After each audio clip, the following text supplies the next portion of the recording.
Hi, welcome back to. We're gonna have to pick a name for this eventually. We kind of got one, but we're not quite sure yet. But okay, so it's me, Sequita. I'm Michael. And we're coming back to you with another video. But today we're going to talk about raising children and marriage. And this is kind of impromptu. We've kind of been discussing it, all week. But today, tell the people what happened today. What happened today, I decided to ask. I was looking up some scriptures in my Bible, and I decided to ask Marcus, what did he think of me as a father? How did he rate me as a father? Now, really quickly, Marcus is our youngest. He's the youngest of 4. Together, blended, we have 4 children. And he's 10, so he's the youngest of 4. So he gave me an A as a father. He gets an A, I don't. Well, actually, he said because I was a good person, which I thought was kind of odd. He didn't say I was a good father. I asked him job I was doing as a father, but he said he gave me an A, and I asked him why did he give me an A, but he said because I was a good person, not a good father. Oh, that was so sweet. So that was kind of struck me as kind of odd that I asked about a father, but he rated me as a person, as not just his father, but an overall person, a person other than his father that he I guess do other things, versus just I'm just only rating dad as his dad duties, his dad job. So, yeah. Which was kind of.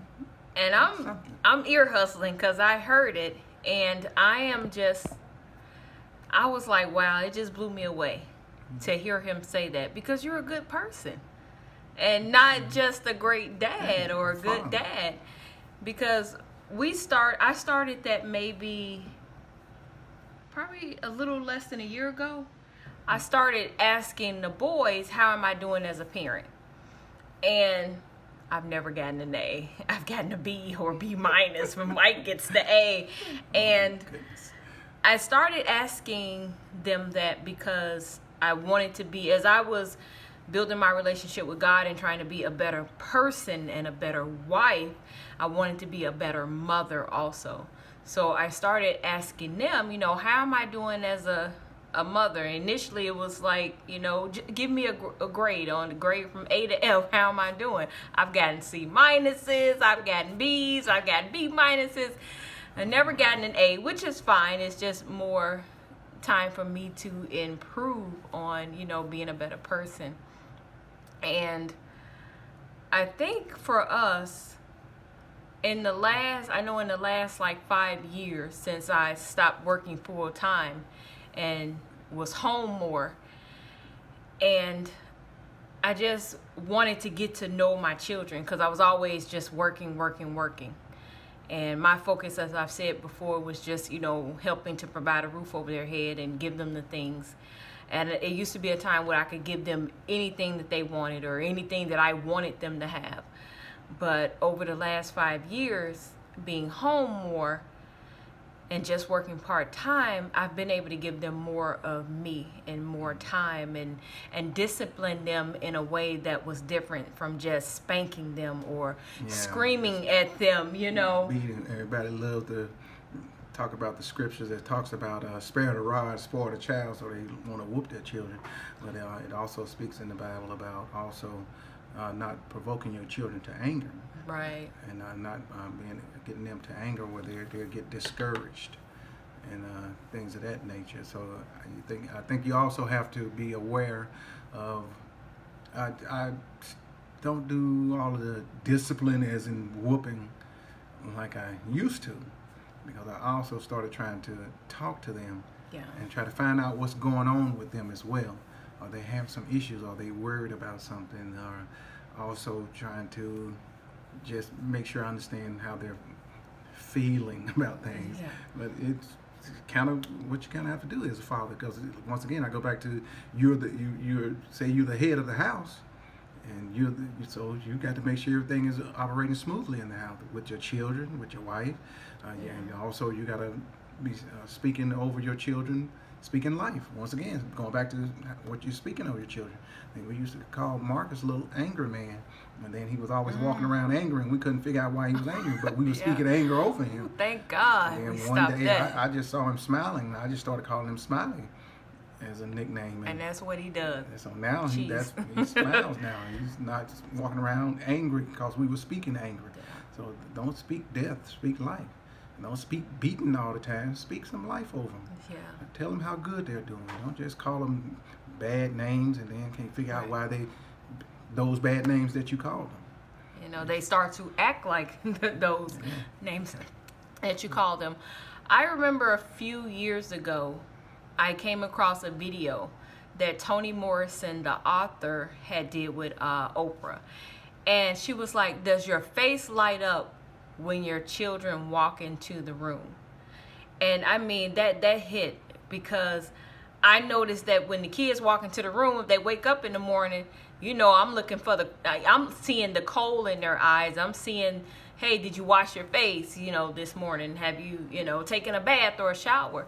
And I stopped that, and what I do now is that when they wake up in the morning, I'm like, good morning, it's so happy to see you. I even do that to the 18-year-old. He tries to act like he doesn't like it, but he still likes it. And they respond so well to it, and it's just to kind of help set the day up for them, that they have a good day, and just to let them know that we're always here for them. Just like with the discipline, we discipline in a different way. We discipline by providing them with love. We discipline them by, if we have to, get on them about their chores, then it's like, okay, you set the time that you start your chores and you have to finish them, because we're teaching them that you have to be a person of your word. Giving them the opportunity to make decisions. I know when I was growing up, it was either my mom's way or the highway. Anybody in my generation, in the 40s and 50s year olds, we didn't too much get a choice, in some of the things. And I kind of want to break some of those generational pathologies and give them a choice, give them the opportunity to decide what it is that they want to do. Being able to give them the time that they start their chores, and their chores have to be started by this time and finished by this time, gives them, that independence, and that, okay, mom and dad believes in me and I can make my own decisions. And if they don't stick to it, then we talk to them about not sticking to your word. You have to be, and you have to be a man of your word.